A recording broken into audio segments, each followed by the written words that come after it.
importante primero, antes de iniciar la presentación, informar sobre la estructura orgánica del Instituto de Salud Pública, que parte con la dirección institucional, que es dirigida actualmente por don Heriberto García Escorza, que es nuestro director institucional vigente, quien lidera una serie de departamentos, dentro de los cuales se encuentra el Departamento Laboratorio Biomédico Nacional y de Referencia.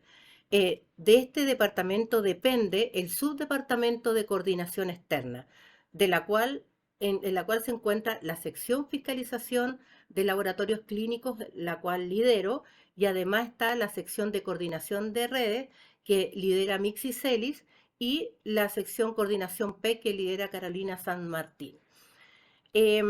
Ahora, en cuanto a la fiscalización de nuestra competencia, tenemos que mencionar que hay dos instituciones que cumplen roles importantes dentro de este proceso.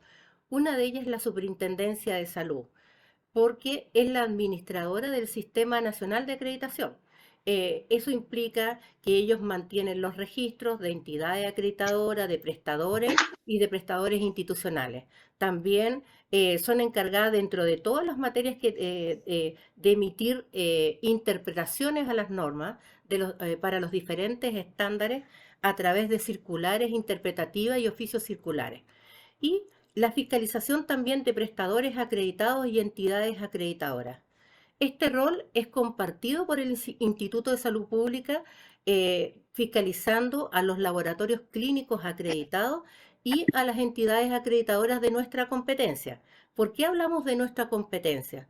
Porque nosotros fiscalizamos solamente aquellas entidades que son designadas para evaluar laboratorios clínicos que se presentan por el Manual del Estándar General de Acreditación para Laboratorios Clínicos, el que nosotros llamamos el estándar rojo. Ambas instituciones trabajan coordinadas y en colaboración, con el objetivo de homologar los criterios de fiscalización, por una parte, toda la documentación que utilizamos para hacer nuestras fiscalizaciones, y también participamos en conjunto, por una parte, en el comité de interpretación de las normas, en el comité también de autorización de entidades acreditadoras, cuando la entidad acreditadora requiere la autorización del estándar para laboratorios clínicos. Y también participamos en dar respuestas técnicas a consultas realizadas tanto por prestadores como por entidades asociadas a laboratorios clínicos. En este sentido, eh, nos preguntaríamos por qué el ISP fiscaliza laboratorios clínicos, si la mayoría de los estándares son fiscalizados por la Superintendencia de Salud. Bueno, esto lo realizamos porque así lo mandató el Ministerio de Salud a través del decreto con fuerza de ley número 1 del año 2005, en su artículo 59, letra G, donde señala que se otorga el rol fiscalizador al Instituto de Salud Pública para fiscalizar normas de calidad y acreditación para los laboratorios de nuestra competencia, dentro de los cuales se encuentran los laboratorios clínicos. Eso mismo se refrenda en el decreto supremo número 15 del año 2007, que corresponde al reglamento para prestadores institucionales de salud, donde también se clasifica y se especifica el rol que tiene el Instituto de Salud Pública en esta fiscalización. Y nosotros obviamente fuimos designados y se nos otorgó este rol porque reunimos las competencias técnicas del laboratorio clínico, al ser el Instituto de Salud Pública laboratorio nacional y de referencia.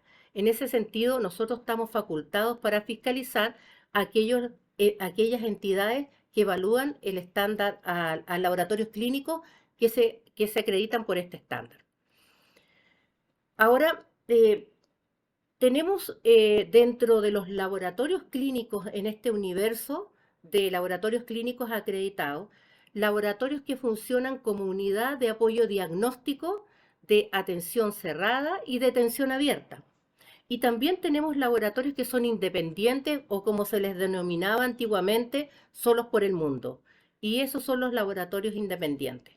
Todos estos laboratorios tienen diferencias que están relacionadas con su contexto, en el sentido de que los laboratorios pueden formar parte de un establecimiento comunidad de apoyo o diagnóstico, o pueden ser un establecimiento per se, como son los laboratorios clínicos independientes.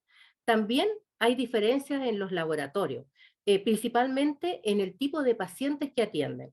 Ahí tenemos atención cerrada que atiende esencialmente pacientes hospitalizados y atención abierta que atiende pacientes ambulatorios, al igual que los laboratorios clínicos independientes.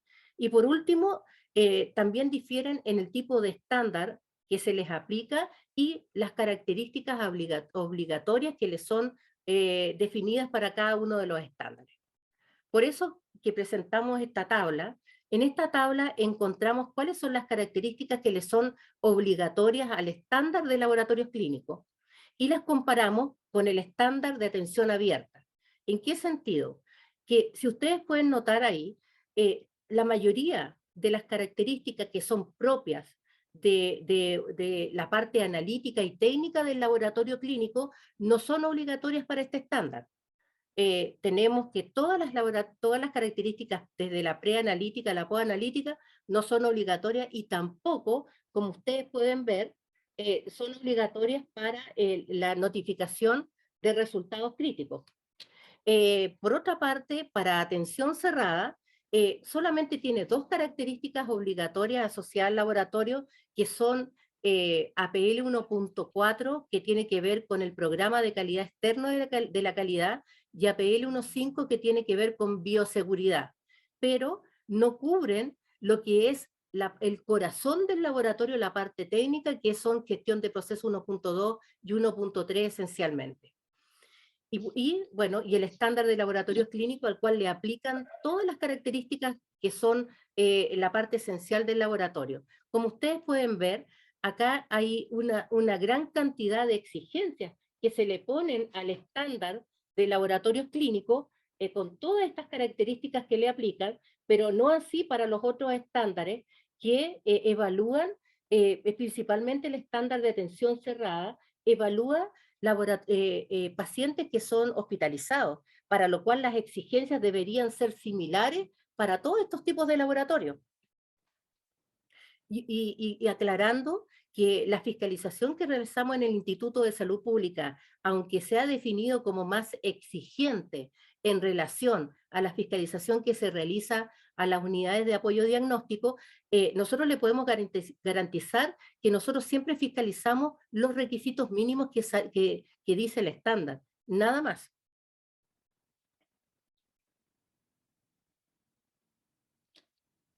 Ahora, ¿qué fiscalizaciones realiza el ISP a las entidades acreditadoras? Muchas de ustedes ya las deben conocer.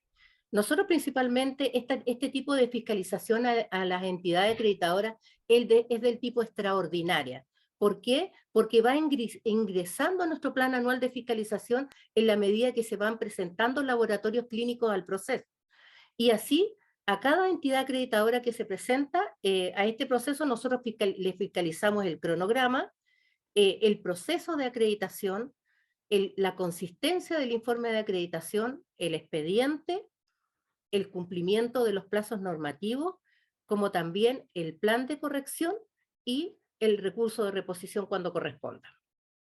En ese sentido, es importante señalar cuál es la parte de la cual es responsable el Instituto de Salud Pública dentro de todo este proceso de fiscalización que, por supuesto, es administrado por la Superintendencia de Salud. Por eso es importante que primero se presente un laboratorio clínico al proceso de acreditación que se vaya a evaluar por el estándar para laboratorios clínicos. Ese laboratorio clínico tiene que presentar documentación como el informe de autoevaluación y también las autorizaciones sanitarias correspondientes para que la unidad de admisibilidad de la Superintendencia de Salud las apruebe para que pase a la siguiente etapa, que es la designación de una entidad acreditadora. Esta entidad acreditadora, una vez designada, tiene 5 días hábiles para aceptar o rechazar esta designación. Si la entidad acreditadora acepta la designación, entra inmediatamente a lo que es el proceso de fiscalización del Instituto de Salud Pública. A partir de este hito. Este hito es muy importante porque marca el inicio de nuestro proceso de fiscalización.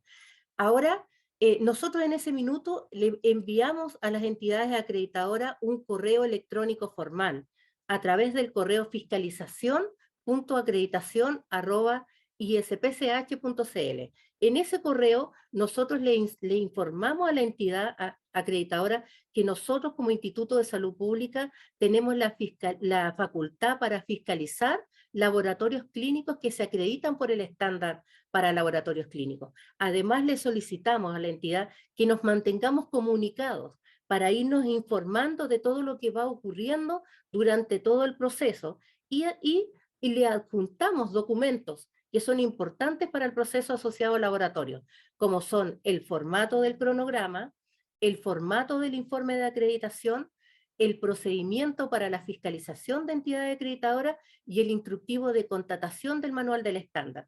Todos esos documentos se los adjuntamos desde que la entidad es designada. ¿Con qué objetivo?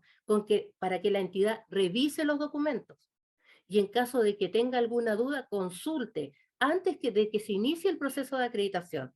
Ese es el objetivo. Además, le damos un link en el cual también pueden, a través de ese link, acceder a todos los documentos asociados a la fiscalización de entidades acreditadoras. Bueno, en ese sentido, ese correo también le informa a la entidad de que tiene 10 días hábiles antes de la fecha de inicio de evaluación en terreno para que nos envíe el cronograma. Ese cronograma, entonces una vez que ocurre ese evento, la entidad nos envía el cronograma, el cual es fiscalizado por el Instituto de Salud Pública en base a la circular IP número 37 del año 2017 de la Intendencia de Prestadores y también en base al procedimiento de fiscalización para las entidades acreditadoras del Instituto de Salud Pública. Después de que el laboratorio tiene aprobado, o sea, perdón, la entidad acreditadora tiene aprobado este cronograma, lo envía al prestador y se inicia, según la fecha de inicio de evaluación acordada entre ambas partes, el proceso de acreditación de ese prestador, el cual también es fiscalizado por el Instituto de Salud Pública. Después de que el proceso de acreditación, en este proceso de acreditación, nosotros fiscalizamos a la entidad acreditadora en cuanto a su desempeño. Después de finalizado este proceso, la entidad acreditadora tiene 30 días hábiles a partir del primer día de inicio de evaluación en terreno para enviar al Instituto de Salud Pública. Es importante que todas las entidades que aún no nos conocen sepan que desde aquí se manda al Instituto de Salud Pública el informe de acreditación, al cual es fiscalizado por el Instituto de Salud Pública en cuanto a la consistencia de ese informe. Una vez que elaboramos la primera acta de fiscalización de la consistencia, nosotros citamos a la entidad acreditadora a una reunión post proceso de acreditación.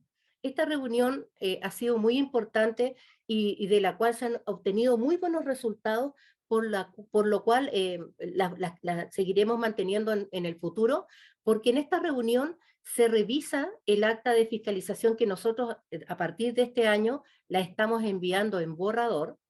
Se fiscaliza esta acta de fiscalización, la entidad tiene la oportunidad de hacer descargos con respecto a las inconsistencias que nosotros presentamos en esa acta y se llegan a acuerdos, lo cuales a veces implican que debemos eliminar ciertas inconsistencias porque en esta reunión detectamos de que las inconsistencias más que de la entidad son del prestador. Y además de que las entidades también, debido a sus argumentos, nos convencen del porqué de la evaluación de cada característica y o elemento medible. Ahora puede pasar también que en esta reunión postproceso no lleguemos a acuerdo para todas las características, y en ese caso lo que hacemos es fiscalizar el expediente. En el expediente solicitamos la evidencia de respaldo que apoya los hallazgos que se han descrito en el informe de acreditación.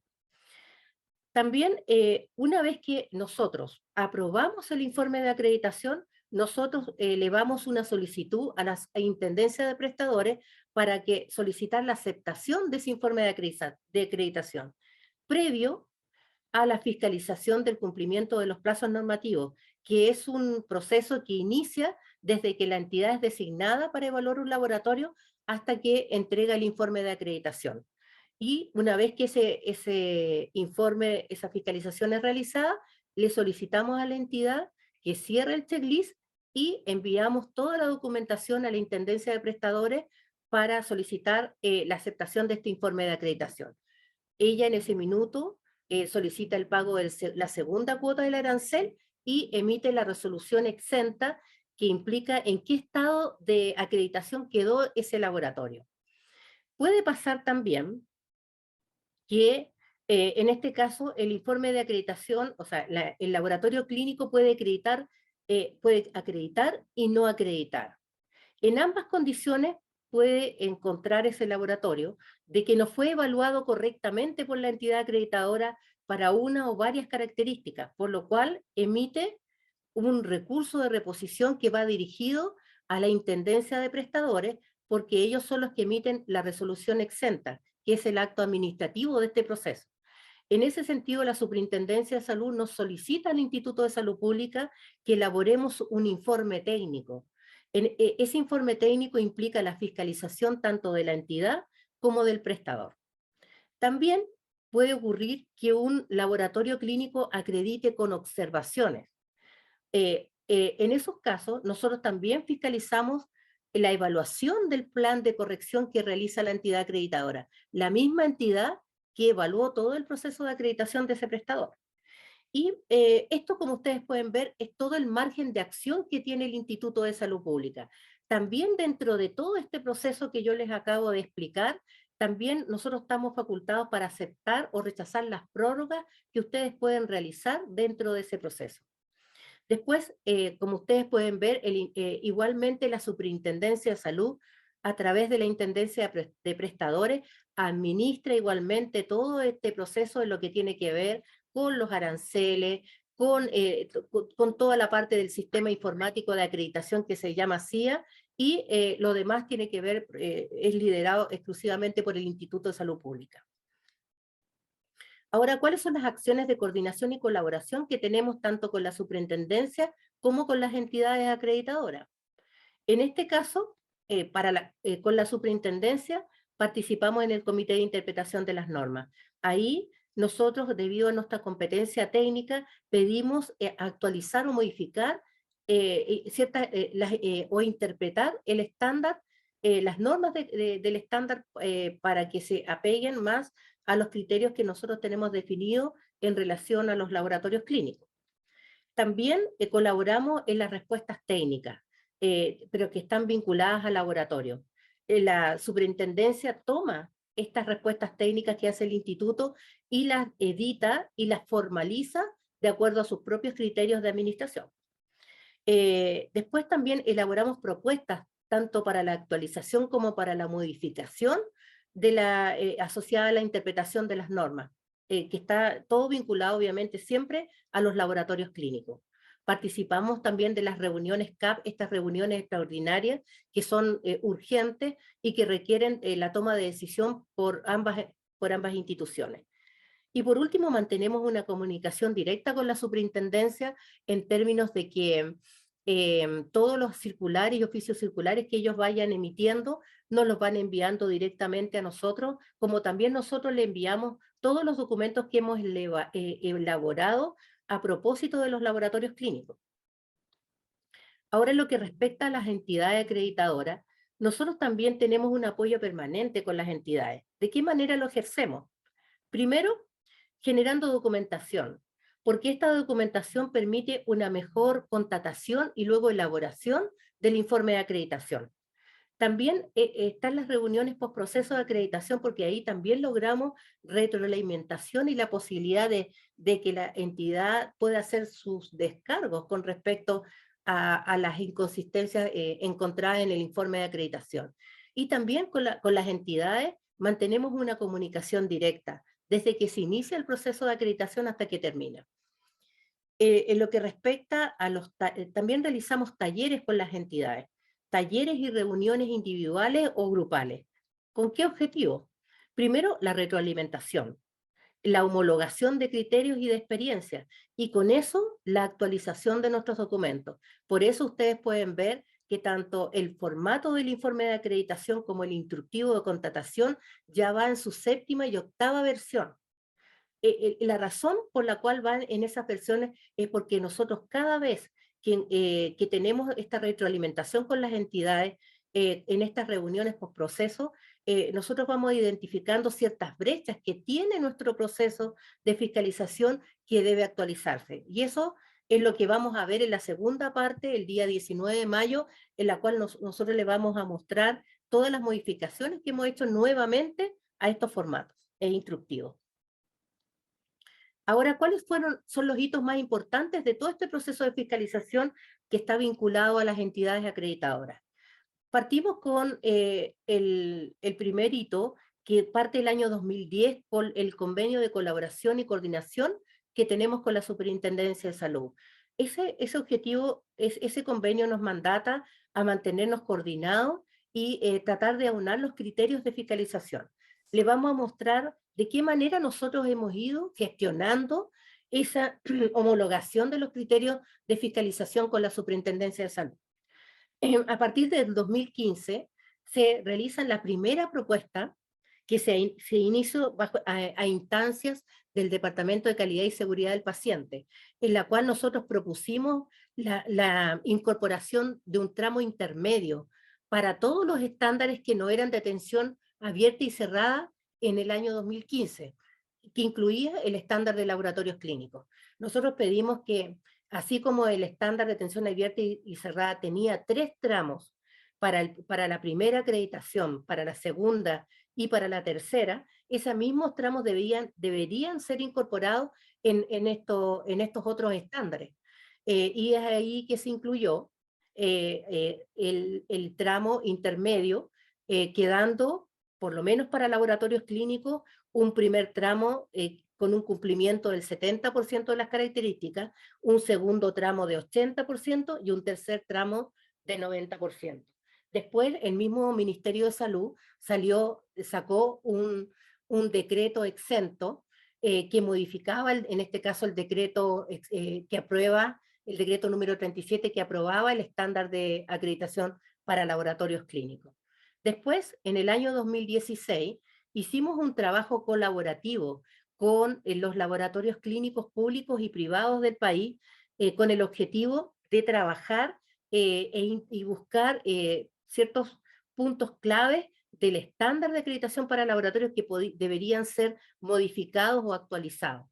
Y en ese sentido, aquí salió uno de los hitos importantes de nuestro instructivo de contratación, que es la incorporación el porcentaje de cumplimiento, el umbral de cumplimiento mayor o igual al 80% para el primer y cuarto elemento medible de la característica gestión de procesos 1.2 y 1.3. Esta información también fue entregada a la Superintendencia de Salud por una parte y al Ministerio de Salud por el otro a través del Departamento de Calidad y Seguridad del Paciente. Posteriormente, en el 2017, quise identificar este hito porque nosotros siempre le exigimos tanto a los prestadores acreditados como a las entidades acreditadoras que cumplan una serie de requisitos, pues nosotros quisimos partir por casa y también nosotros cumplir requisitos de gestión y de calidad. Para ello, desde el año 2017 estamos certificados por la norma ISO 9001, actualmente 2015. Después, en el año 2018, se elaboró una segunda propuesta importante dentro de otras que hemos hecho durante todo este proceso, que tiene que ver con la modificación del segundo y tercer elemento medible de la característica gestión de proceso 1.3. ¿Por qué? Porque nosotros consideramos que el estándar para laboratorios clínicos tiene que ver con pacientes que son de tipo ambulatorio. Por lo tanto, el espíritu que tenía la característica, que tiene actualmente la característica gestión de procesos 1.3, estaba enfocada a exámenes urgentes que se deben entregar a pacientes que generalmente son críticos, que son principalmente los pacientes que se atienden por el estándar de atención cerrada. Y en ese sentido, esta solicitud y esta propuesta, que también se realizó tanto al instituto, perdón, al Departamento de Calidad del MinSal como a la Superintendencia, surgió en una nueva interpretación por parte de la Superintendencia de Salud en la IP número 45, que fue el numeral 185, donde se habla que este segundo y tercer elemento medible podrá ser modificado por un laboratorio clínico que declare con fundamento de que no realiza exámenes urgentes. Y para ello se le permite aplicar un indicador para cualquiera de los otros atributos que tiene el primer elemento medible de esta característica, que puede ser asociado al control de calidad interno, a los requisitos de calidad, al tiempo de respuesta de los exámenes, entre otros atributos que tiene ese elemento medible. Posteriormente, en el año 2019, se hizo uno de los primeros talleres con las entidades acreditadoras. Este 2019 marcó un hito muy importante. ¿Por qué lo hicimos a partir de esta fecha? Porque nosotros, años previos al año 2019, teníamos de 3 a 4 procesos de acreditación que nosotros donde fiscalizábamos entidades acreditadoras, perdón, a entidades acreditadoras, pero en general, porque se presentaban muy pocos laboratorios clínicos al proceso de acreditación, hasta que entró en vigencia la garantía de calidad para los laboratorios de alta complejidad, donde en ese año 2019, en el segundo semestre, se presentaron más de 39 laboratorios en un solo semestre, casi en ese periodo. Y por eso nos permitió conocer a un mayor número de entidades acreditadoras, cada una de ellas con equipos de evaluadores diferentes, con diferentes experiencias, los cuales nos permitieron detectar brechas y desvíos que era importante trabajar con las entidades acreditadoras. Además de recordar que en esa época la reunión de este taller, este encuentro fue realizado en noviembre del año 2019, fecha en que estábamos en plena contingencia social. Y a pesar de eso, participaron de ese encuentro un gran número de entidades, incluyendo a la intendenta de prestadores, Carmen Monsalve, que también, debido a la asistencia, se comprometió que de acuerdo al trabajo que se lograra de este encuentro con las entidades, salieran propuestas para actualizar o interpretar las normas asociadas al estándar de laboratorios clínicos. Después, debido al éxito que tuvimos con ese taller, seguimos en el año 2020 con reuniones individuales y grupales con las entidades acreditadoras, cosa de tener criterios bien claros de este proceso de acreditación y de fiscalización que realiza el Instituto de Salud Pública. Acá también se marcó un hito muy importante, porque justamente en marzo del año 2020 se declaró la alerta sanitaria a través del decreto número 4 del año 2020. Y con eso salió el primer oficio circular de la Superintendencia de Salud, el oficio circular IP número 3, en el cual se suspendían todos los procesos de acreditación. Por eso nosotros aprovechamos toda esta información que se generó entre el año 2019 y abril del año 2020 para elaborar entonces en el año 2021 un informe técnico del proceso de fiscalización que nosotros realizamos a la entidad acreditadora. En este informe técnico se vieron varios aspectos, aspectos relacionados con las entidades acreditadoras, aspectos relacionados con las inconsistencias que nosotros detectábamos en el informe de acreditación, como también consultas que realizan frecuentemente las entidades acreditadoras al proceso de fiscalización que realiza el Instituto de Salud Pública. Y también aquí surgieron las propuestas que se realizaron al Ministerio y a la Intendencia de Prestadores con respecto a la interpretación de las normas asociadas al estándar, que también fueron propuestas por las mismas entidades acreditadoras. Y después, el año 2022, que es el año presente, acá continuamos con nuestro trabajo un trabajo conjunto con las entidades y con la superintendencia, con el objetivo de homologar criterios. Acá también se marca un hito importante, porque aquí, a partir del 31 de enero del año 2022, se levanta en forma gradual la suspensión de los procesos de acreditación. Todavía está el proceso de acreditación de atención cerrada en stand-by, pero ya se reiniciaron los procesos asociados particularmente a los laboratorios clínicos. Ahora, ¿cómo el Instituto de Salud Pública ejerce el rol fiscalizador? Eh, bueno, primero con la adherencia a todas las normativas del MinSal, tanto las que se asocian al proceso de acreditación como también a las normativas que son propias de los laboratorios clínicos y también a las circulares y oficios circulares que emite la Superintendencia de Salud. Después, quisimos aterrizar y especificar esas mismas normativas, elaborando un procedimiento para la fiscalización de entidades acreditadoras que ya está en su versión 2, con el objetivo de informarles a las entidades acreditadoras cómo es que nosotros realizábamos la fiscalización, es decir, cómo las íbamos a fiscalizar, qué requisitos debían cumplir y cuáles serían también las sanciones que deberían estar sujetas en caso de no incumplir esos requisitos, que ya era un documento del cual la superintendencia ya lo tenía bastante desarrollado desde que se inició el proceso de acreditación en Chile.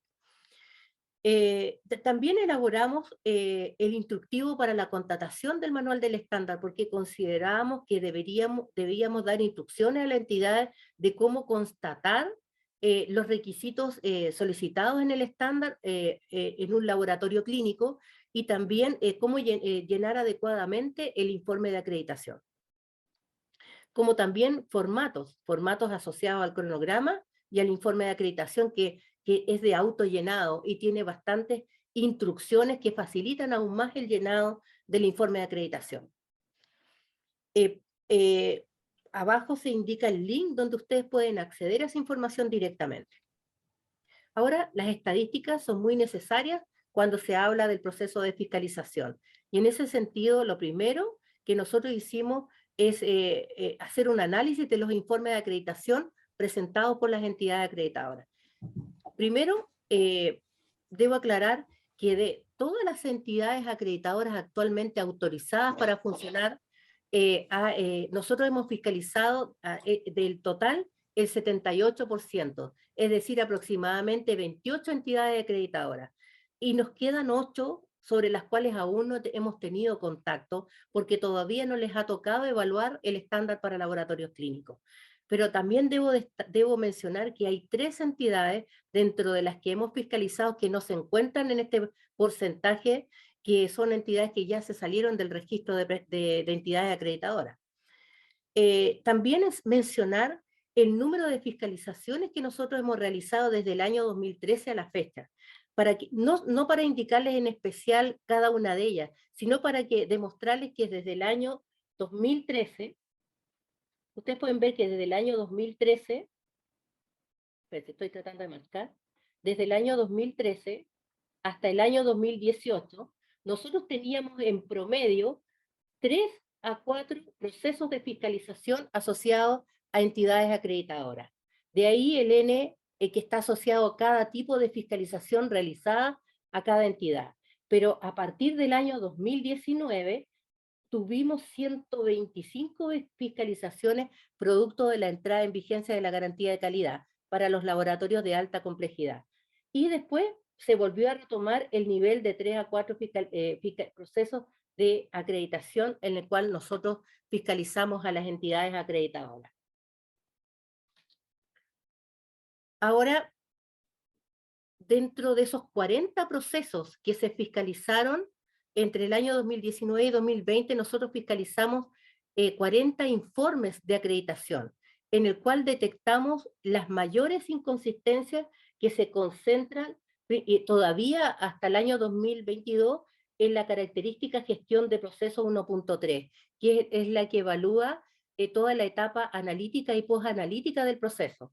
Estas, como pueden ver, de los 40 informes de acreditación fiscalizados, los 40 presentaban inconsistencia. Actualmente, los 8 procesos que tenemos entre el año 2021 y 2022, también sigue apareciendo esta característica gestión de procesos como una de las mayores inconsistencias en los informes de acreditación.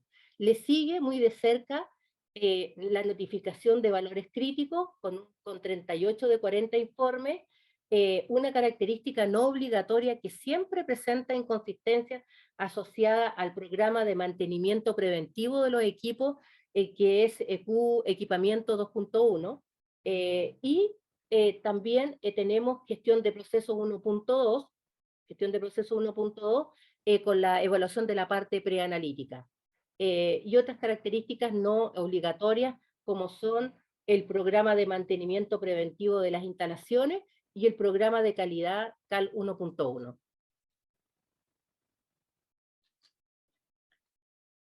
Ahora, cuando analizamos sobre todo las características con mayores incumplimientos, partiendo por gestión de procesos 1.3, podemos destacar que principalmente uno de los mayores incumplimientos está basado en el cuarto elemento medible de esta característica, que es la aplicación periódica del control de calidad.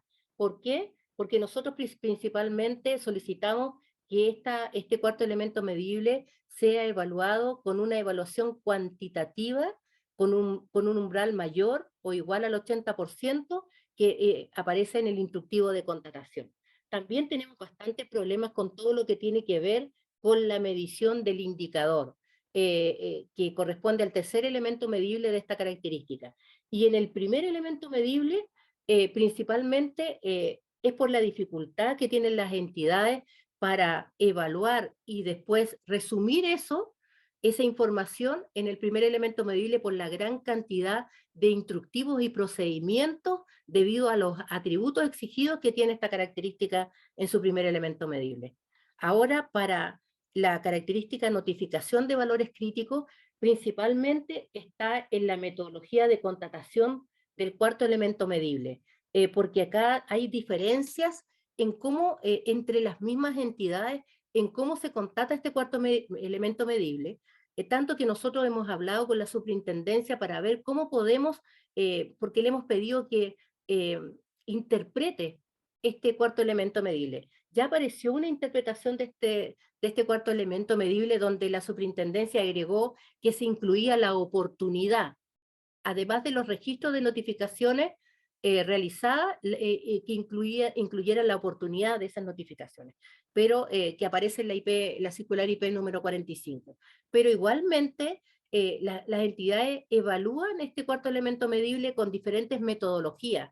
Algunas entidades solicitan que se cumpla con el 100% de todos los registros de notificaciones realizadas, y otras entidades utilizan la situación 4 de la IP número 7, donde en general hay un porcentaje que aproximadamente es de un 25 a un 27%, en el cual se acepta que el laboratorio clínico no haya realizado esas notificaciones. Y nosotros hemos detectado en algunos laboratorios que eso ha significado, por ejemplo, de que un laboratorio de cumplimiento al cuarto elemento medible de esta característica con la situación 4, eh, teniendo, por ejemplo, en el punto de verificación hematología, blastos no notificados al paciente, o en el punto de verificación de química, gases arteriales que no fueron informados al paciente, entre otros analitos de cada uno de estos puntos de verificación. Eso nosotros o un hemocultivo positivo que nunca se informa al paciente. Entonces, ¿cómo nosotros necesitamos todavía, y eso es una solicitud que le tenemos realizada a la Superintendencia de Salud, y quisiera ver qué luces aparecen en este encuentro con respecto a esta característica, porque ¿qué vamos a privilegiar? ¿Que se cumpla el cuarto elemento medible o el impacto que tiene el no notificar algún resultado crítico a un paciente? Esa es una inquietud que les dejo a ustedes como entidades. Pasando ahora a la característica gestión de proceso 1.2, que evalúa la parte preanalítica, aquí principalmente las mayores inconsistencias están vinculadas en el primer elemento medible, con lo que tiene que ver con la cantidad de atributos que pide este elemento medible, pero también principalmente con la evaluación del indicador y las metodologías utilizadas de contratación por parte de las entidades acreditadoras. Acá también tenemos un tema los formularios, con los formularios que aparecen en el cuarto elemento medible, porque acá hay diferencias de interpretación en cuáles son los formularios que se entregan al paciente, cuáles son los que se deben contratar. cuál es la muestra a tomar y el considerar siempre dentro de estos formularios aquellos relacionados con prestaciones que realiza y deriva el laboratorio. Ahora, por otra parte, en lo que se refiere a la característica no obligatoria Q2.1, que es una de las que tienen más altas inconsistencias también, acá principalmente esta característica tiene dos elementos medibles. Y en el primer elemento medible tenemos un problema relacionado con cómo evalúa la entidad acreditadora el programa de mantenimiento preventivo de los equipos relevantes del laboratorio. Y en el segundo elemento medible, la situación está relacionada con el incluir dentro de los equipos constatados todos aquellos que se encuentren dentro del retrospectivo que le aplica al prestador.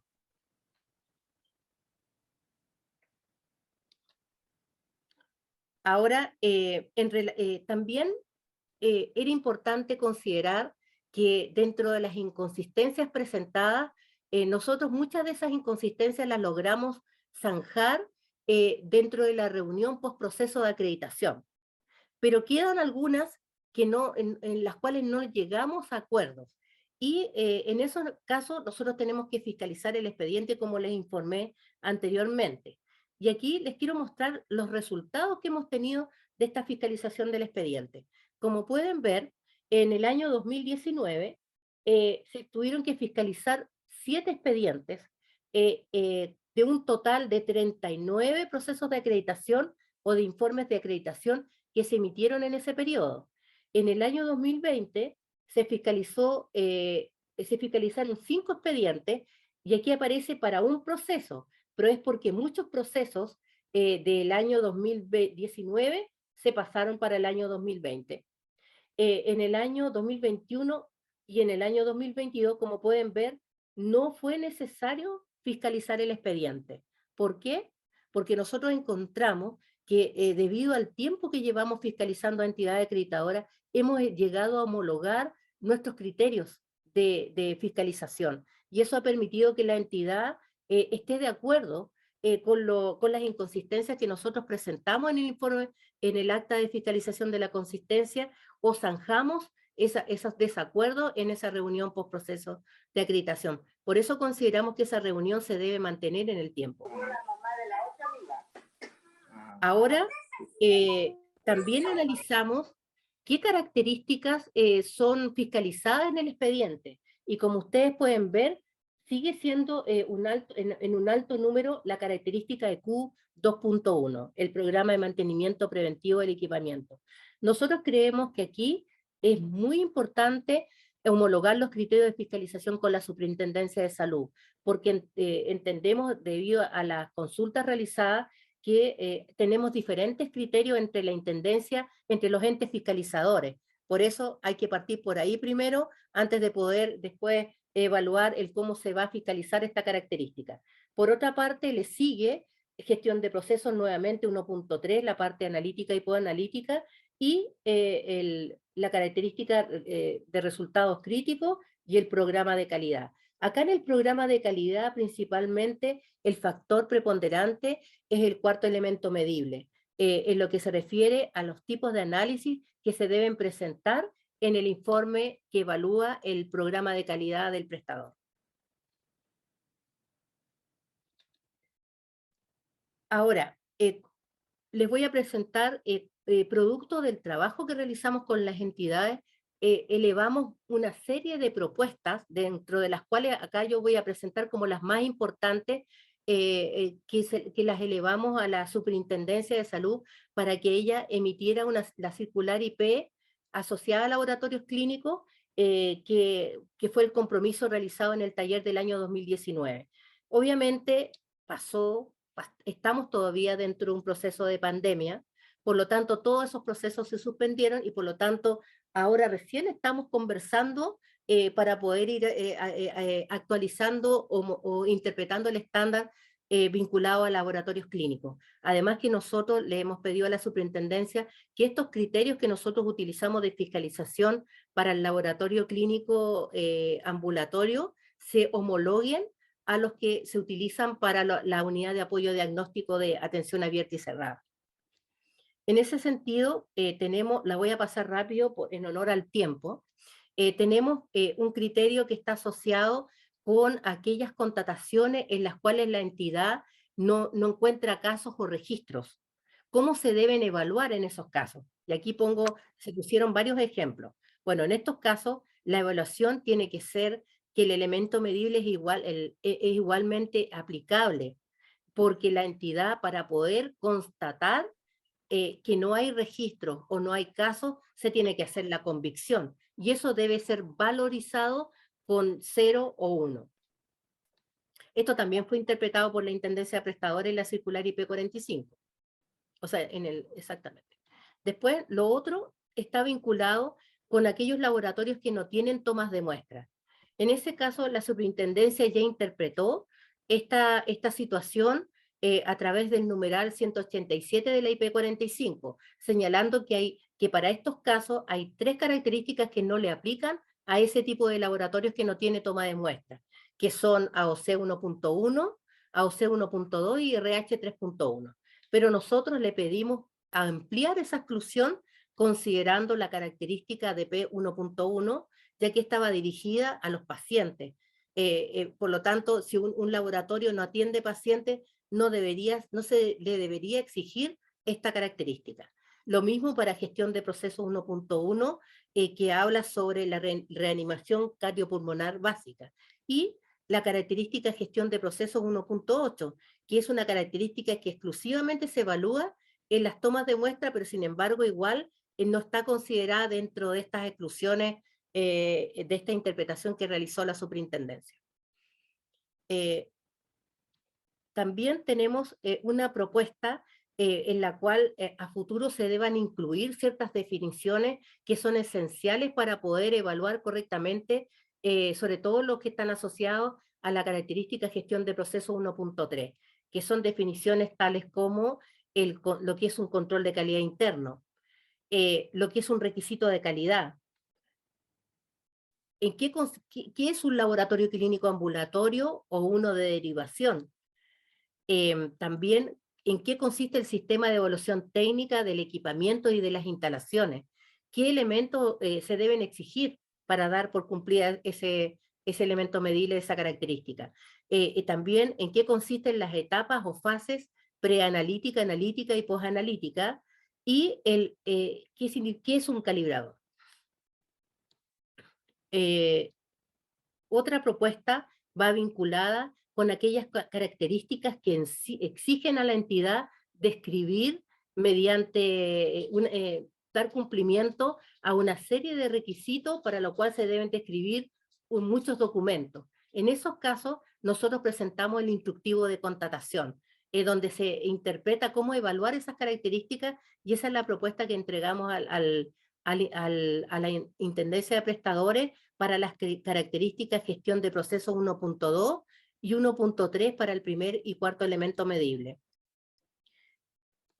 También la interpretación del cuarto elemento medible de la característica CAL 1.1, sobre todo porque le pedimos a la Intendencia de Prestadores que interprete el cuarto elemento medible en lo que se refiere a los tipos de análisis que debe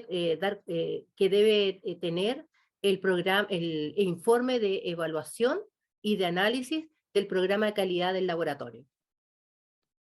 De hecho, esa fue una sugerencia de las propias entidades acreditadoras en el encuentro de acreditación con las entidades acreditadoras que tuvimos en el año 2019. También interpretar sobre el programa de mantenimiento preventivo exigido a las características EQ 2.1 e INS 3.1, que tienen que ver con el programa de mantenimiento preventivo del equipamiento y de las instalaciones. Nosotros, como esto no está interpretado, nosotros simplemente le pedimos a la entidad acreditadora que se apeguen a la definición del glosario para programa de mantenimiento preventivo que tiene el estándar de laboratorios clínicos.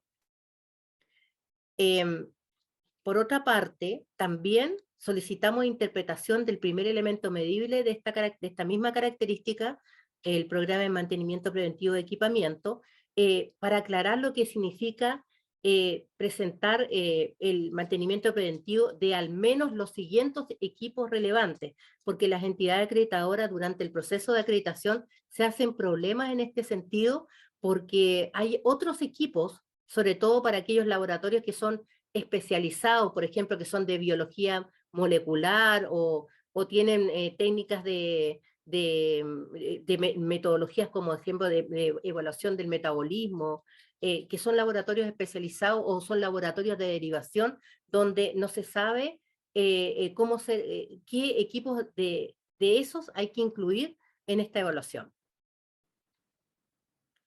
Eh, por otra parte, tenemos también interpretar el cuarto elemento medible de la característica de gestión de proceso 1.3, cuando habla de por qué es importante que las entidades acreditadoras, cuando constaten el cuarto elemento medible, consideren siempre la fuente primaria. Es decir, que siempre evalúen a partir de la fuente primaria y no de la fuente secundaria, que muchas veces es la información que presenta el laboratorio que está vinculada a software de calidad, como el Unity, el MedLabQC, donde generalmente los datos que se encuentran ahí son transcritos en forma manual. También es importante la interpretación del primer elemento medible de esta característica, porque en esta característica habla de la utilización de calibradores o controles cuando corresponda, y lo que debería decir es la utilización de calibradores cuando corresponda, porque son los únicos que no son aplicables, por ejemplo, a todas las técnicas que son manuales, por ejemplo, o cualitativas. Ahora, pasando a cuáles son las características que han sido más consultadas por las entidades acreditadoras, tenemos un resumen de ellas, que están vinculadas con CAL 1.1, en lo que se refiere al cuarto elemento medible, sobre los tipos de análisis. También tenemos gestión de procesos 1.2 y 1.3, porque están preocupadas por la extensión de atributos y documentos que tiene el primer elemento medible, y también la evaluación cuantitativa que nosotros le solicitamos para evaluar el primer y cuarto elemento medible. Por eso, todas las entidades solicitaron entregar orientaciones por parte del ISP que ya están reflejadas en el instructivo de contratación del ISP. Otra característica que es consultada es el cuarto elemento medible de la característica AOC 1.3. Y también de AOC 1.2 en lo que se refiere a la priorización en la atención. Por ejemplo, por los niveles de riesgo, que generalmente en un laboratorio ambulatorio son bajos, y también en la contratación del tercer elemento medible de esta característica cuando no hay pacientes a los cuales aplicar el procedimiento de priorización que tiene el laboratorio. REC 1.2 también ha tenido varias consultas y sugerencias por parte de las entidades por el alcance que tiene el artículo 13 del decreto 20, que es el reglamento para laboratorios clínicos, en lo que se refiere a la constatación de la integridad de los informes de resultados y la cobertura exigida de 5 años. Y por último, el programa de mantenimiento preventivo tanto de instalaciones como de equipamiento. Ahora, ¿cuáles son las inconsistencias que nosotros detectamos al año 2022 en los procesos que hemos evaluado después después del año 2020? Primero, aclararles que una cosa esencial es que el informe de acreditación debe hablar por sí solo. Y de ahí vienen el no tener suficientemente claro esta frase, es lo que lleva a muchas de las inconsistencias actuales que tiene el informe de acreditación. Porque les debo decir que hemos observado una evolución positiva de las entidades acreditadoras desde las primeras fiscalizaciones que nosotros hemos realizado a partir del año 2013 a la fecha. Y yo creo que eso también es por la voluntad que tenemos tanto el ente fiscalizador como las entidades acreditadoras de que este proceso se realice de la mejor manera y que finalmente se entregue un informe de calidad tanto de forma como de fondo. que es lo que exigimos nosotros como Instituto de Salud Pública. Por eso vuelvo a presentar esta diapo que está vinculada con las inconsistencias, las mayores inconsistencias. ¿Cuáles son las detectadas a la fecha? Todavía el cuarto elemento medible de AOC 1.3, pero entendemos que esto tiene que ser interpretado por la Superintendencia de Salud. Ahí tenemos que hacer un trabajo conjunto para que salga una interpretación que pueda ser homologada para todos los estándares. AOC 1.2, por la misma razón por la cual es consultada por las entidades. REC 1.2, lo mismo, aunque ya viene una actualización en el instructivo de contratación, producto justamente de este diálogo y esta retroalimentación que hemos tenido con las entidades. EQ 2.1 y INS 3.1, lo mismo. El tema es importante, el programa de mantenimiento preventivo, considerando que las exigencias que se piden para el programa de mantenimiento preventivo, sobre todo de equipamiento, son altas porque en EQ 2.1 de atención cerrada, porque ahí EQ 2.1 corresponde al programa de mantenimiento preventivo de equipos críticos, a diferencia de lo que ocurre con el estándar de laboratorios clínicos, donde se habla de equipos relevantes, que no tienen la misma incidencia en la salud de los pacientes.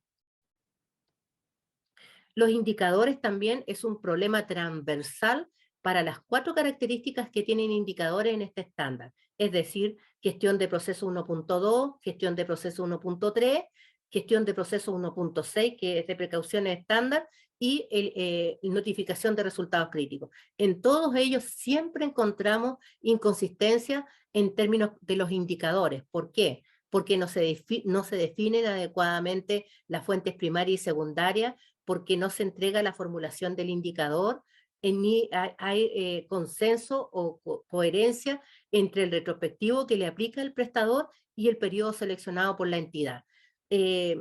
También en la identificación de las fuentes primarias. Cuando ustedes mencionan que se han seleccionado 5 fuentes primarias, como pide la evaluación cualitativa, de acuerdo al IP número 5 de la Intendencia de Prestadores, ustedes en general, en un gran porcentaje se mencionan las 5 fuentes primarias, pero no se las describe, ni tampoco se describe con qué criterio se las validó. Lo mismo ocurre con las metodologías de contratación. Nosotros exigimos que siempre que se haga una selección aleatoria o se tome una muestra, se debe identificar qué metodología se utilizó. Y eso para todas las características que están mencionadas en este recuadro. Por otra parte, cuando se trata de características que para la contratación requieren entrevistar al personal, es muy importante que las entidades acreditadoras primero coloquen qué preguntas realizaron y cuáles son las respuestas esperadas, porque eso también da transparencia a cómo se realizó esa contratación. Recuerden que ustedes obviamente graban esa entrevista, pero esa entrevista no la podemos ver en el informe de acreditación. Recuerden lo que les decía, que el informe de acreditación debe hablar por sí solo. Por lo tanto, esa información se debe incorporar en el informe de acreditación. También encontramos inconsistencias de forma. Esas inconsistencias de forma han ido evolucionando en el tiempo y cada vez son menos en las entidades que ya tienen varios años de ser fiscalizadas por nosotros y son variables en las nuevas entidades que nos ha tocado fiscalizar. De forma, ¿qué tipo de forma? En lo que se refiere a la ortografía, en lo que se refiere a la redacción de los hallazgos, en la transcripción de los datos, sobre todo porque en muchos casos se utilizan pautas, párrafos predefinidos que a veces vienen con información de otros procesos. También no se realiza el llenado del formato como lo pide el mismo formato del informe de acreditación y como también viene instruido en el instructivo de contratación. También no se elimina aquella información que viene en cursiva y que solamente es informativa para las entidades, no para el informe que tiene que salir, que va dirigido al prestador. También todo lo que tiene que ver con microorganismos, sobre todo que se dan en el área técnica de microbiología y que siempre deben ir en cursiva. Y así, cosas que están vinculadas a respetar el formato, el ajuste de los textos y las instrucciones dadas en el instructivo de contratación. Esto lo vamos a ver en la segunda parte, que se va a hacer el 19 de mayo, donde vamos a ir describiendo punto por punto cuáles son las partes críticas de este formato donde encontramos inconsistencias. También algunas entidades nos han dicho que nosotros pauteamos el qué información se debe entregar en los indicadores. Nosotros hacemos ese pauteo con puntos que tienen que ir como mínimo descritos, porque hemos tenido variedad en cuanto a cómo se informa esa contratación que es efectuada por las entidades. Porque generalmente es muy escueta en algunos casos y omiten alguna información que es clave para que nosotros que leemos este informe entendamos cómo ustedes hicieron esa fiscalización, perdón, esa evaluación. También otro tema que es importante y es la razón por la cual nosotros enviamos esta información desde el momento en que la entidad es designada para evaluar un laboratorio, es el conocimiento que tienen que tener de las resoluciones exentas asociadas al procedimiento de fiscalización de entidades como también el instructivo de contratación, porque la idea de tener conocimiento de esos documentos es lo que permitiría facilitar mucho más el proceso de evaluación que nosotros y de fiscalización que nosotros realizamos. Y por último, otra razón, la última razón de inconsistencia macro, porque después la vamos a especificar, tiene que ver con los incumplimientos que ustedes mismos detectan. Ahí es necesario que cuando ustedes detecten incumplimiento, aun cuando cumpla el umbral exigido, igual se informe mediante un hallazgo, porque el laboratorio tiene que saber que aunque cumplió con los requisitos mínimos que exige la característica o un elemento medible determinado, igual debe saber que tuvo incumplimientos, que eso tiene que quedar descrito en alguna parte del informe, porque si no, el laboratorio después dice, yo salí súper bien, estoy bien, y no hace ninguna modificación a sus propios procesos. Eso, en términos generales, son las inconsistencias detectadas hasta la fecha. Y con eso damos terminado esta primera parte de este Zoom al cual hemos sido invitados y que ya en la segunda parte va a ser un trabajo en el cual vamos a trabajar con los formatos y mediante ejemplos, sobre todo en lo que tiene que ver con la característica gestión de procesos 1.2 y 1.3, donde mi idea es presentarles una cápsula que ustedes también pueden utilizar, donde vamos a ir describiendo paso a paso cómo se debe realizar ese proceso para que después, cuando se elabore el informe, sea fiscalizado positivamente. Y donde nosotros hemos detectado que hay muchas inconsistencias y que creemos que también ahí tenemos parte de responsabilidad en eso, porque consideramos que todavía el instructivo de contratación no es lo suficientemente claro para que ustedes puedan entender qué es lo que nosotros les pedimos, cuál es la información que es necesario que entreguen en el informe de acreditación. Así que muchas gracias por la instancia. Una consulta, CAL 11. ¿El programa de calidad debe tener algún requisito mínimo? ¿Cómo lo ve el ESP? Bueno, de hecho lo tiene.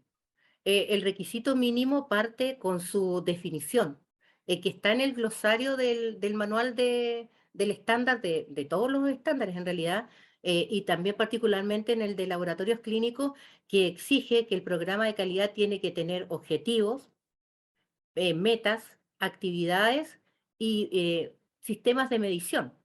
No solamente indicadores, sino que pueden haber otros que sean sistemas de medición de alguno de los ámbitos asociados al estándar solamente y a la seguridad de los pacientes, que es el enfoque que tiene que tener.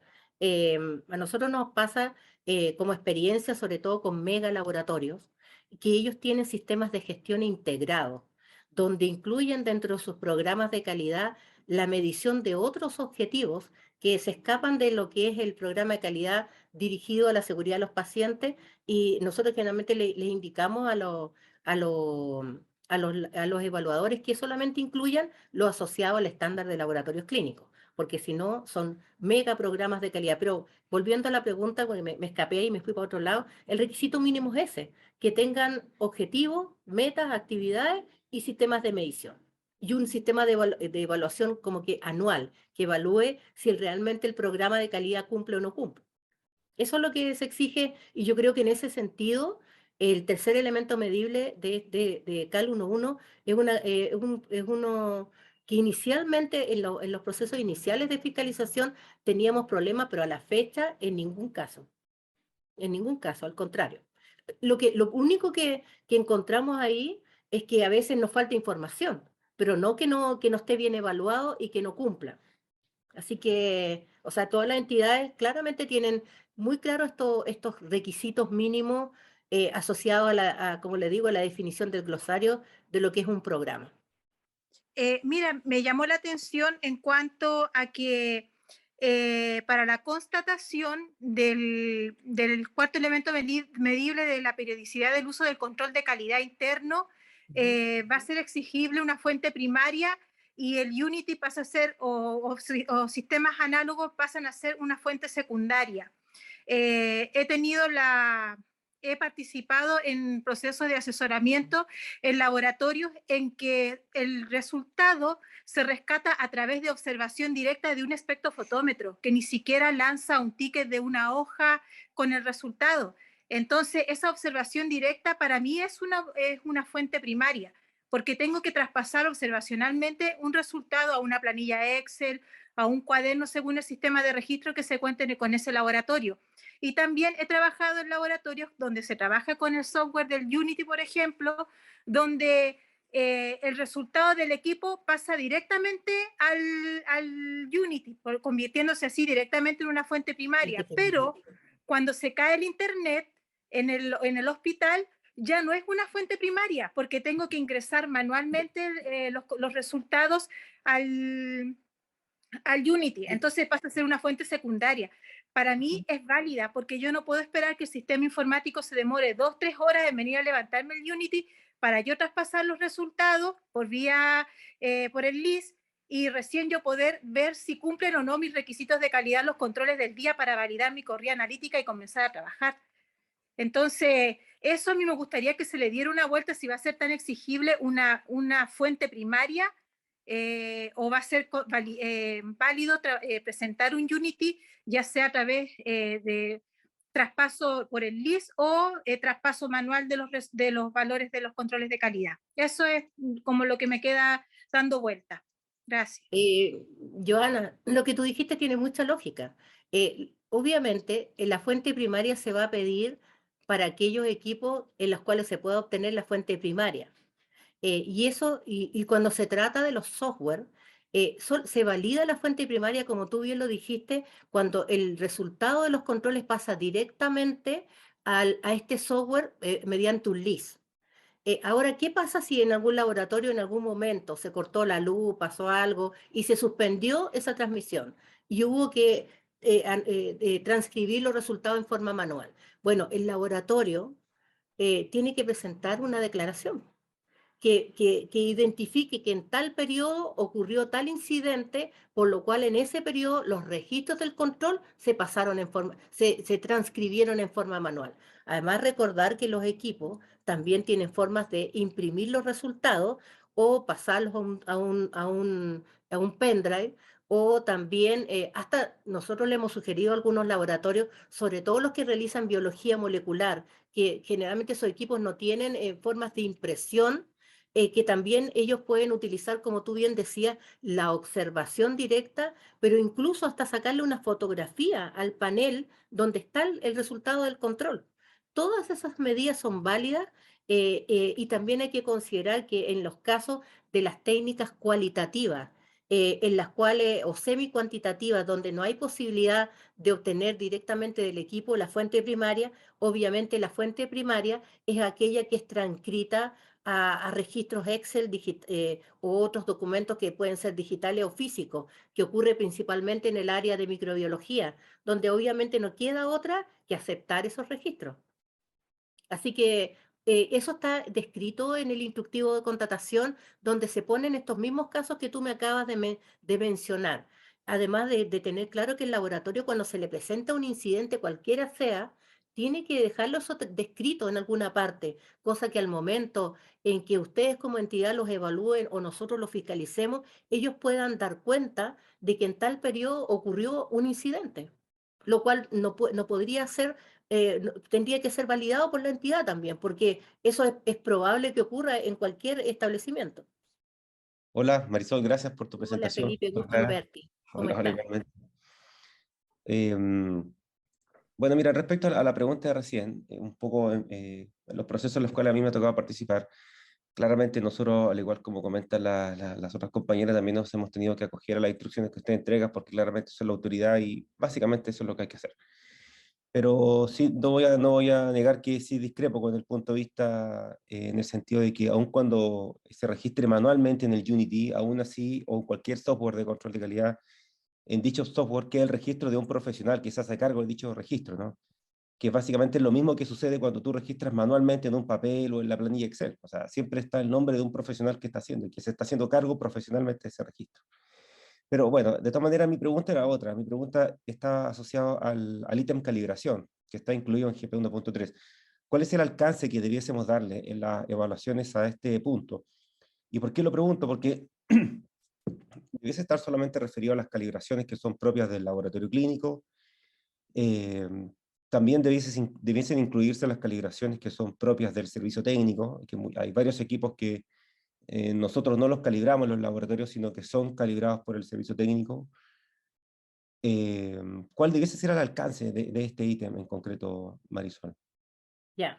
Por Gracias, ejemplo, buenas preguntas. Buenas perdón que interrumpa, pero hay varios equipos, por ejemplo, de microbiología, que se calibran según necesidad y en ciertas ocasiones, no sé, por ejemplo, hay algunos equipos de hemocultivo que se calibran con unas botellas, dependiendo si es que alguna de las celdas se descalibró, hay algunos procedimientos de calibración de ese estilo, ¿te das cuenta? Pero claro, uno del mundo del laboratorio tiende a pensar que la calibración está asociado en netamente una a la sola. calibración de la glucosa, los electrolitos que se hace diariamente, qué sé yo. Entonces, básicamente mi pregunta va asociada al alcance. Bueno, partiendo por la aclaración, o sea, por lo que tú mencionaste con respecto a los profesionales, que son profesionales los que transcriben la información, nosotros lo tenemos súper claro, que de hecho el laboratorio está formado por profesionales que hace muchos años que trabajan en el control de calidad y en implementar sistemas de calidad por el tipo de labor que realizan. Eso no me cabe duda, pero en la fiscalización nosotros necesitamos evidencia de respaldo. Eso es lo que pide la fiscalización, evidencia de respaldo. Y la única evidencia de respaldo que nosotros podemos tener es justamente la que está vinculada en este caso, el control de calidad, a la fuente primaria. Pero específicamente para los equipos de los cuales se puede obtener la fuente primaria, obviamente. Entonces, por eso nosotros pedimos como fuente primaria del equipamiento. Es un ejercicio que le pedimos al laboratorio también, porque ellos, la superintendencia de hecho también interpretó este tema de la fuente primaria porque es la única forma de validar la fuente secundaria. O sea, está vinculada una fuente con la otra. La fuente primaria es la que no tiene manejo ni manipulación, sin considerar que todos los profesionales también somos seres humanos y cometemos errores. Y eso ocurre con la transcripción. De ahí la exigencia de la fuente primaria. Con eso también nosotros tenemos la posibilidad de constatar que efectivamente se pasó el control de calidad.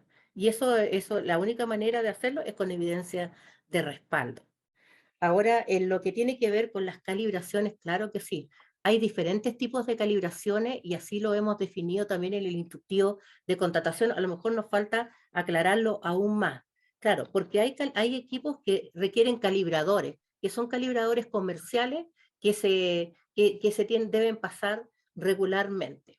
También hay calibraciones que se deben realizar cuando el control de calidad, por ejemplo, no da dentro de los rangos esperados. Eh, pero también hay equipamiento que tiene calibraciones electrónicas, es decir, que ellos mismos se autocalibran. Y también hay calibraciones que realiza el proveedor y que no realiza el laboratorio. Pero esa información la tiene que entregar el laboratorio para que quien va a evaluar lo sepa. Entonces, es por eso que nosotros, Por un lado, le pedimos a la entidad que la constate, y por otro lado, nosotros cuando fiscalizamos, le pedimos al laboratorio que la identifique. Pero la entidad también, sobre todo porque quien va a evaluar GP13 es un profesional evaluador técnico, el profesional que va a evaluar tiene competencia en laboratorio clínico, por lo tanto debe saber que existen todo ese tipo de fiscalizaciones y por lo tanto al momento de evaluar un laboratorio, si no la tiene en el procedimiento, habría que preguntarle este mismo tipo de calibraciones que hay. Se calibra electrónicamente, la calibra el proveedor y esa información entregarla en el informe de acreditación. Eso es lo que se debe hacer con respecto a la calibración. Ahora yo no sé si tú has leído el instructivo de contratación y si consideras que a lo mejor se debería complementar aún más la información que se entrega ahí. No sé Sí, qué no, te parece. sí, no, súper, Requiere súper un poco claro. más de explicación, quizá, como para, porque se entiende lo que te cuento, de que eso es lo que uno le pide a un laboratorio y eso es lo que debería contratar la entidad acreditadora. Eh, por eso Sí, se pide un evaluador técnico para esa característica. sí, se entiende súper bien, Marisol. De hecho, Qué aclaraste bueno, súper bien mi duda del alcance. Gracias. qué bueno, Felipe. Muchas gracias. Bueno, con la pregunta de Felipe y la respuesta de Marisol podemos ver qué importantes son los respaldos, ¿no? El Sí. llevar toda la evidencia necesaria para poder después elaborar el informe y también tener el respaldo de todos los contenidos que nosotros vayamos a incluir en el informe.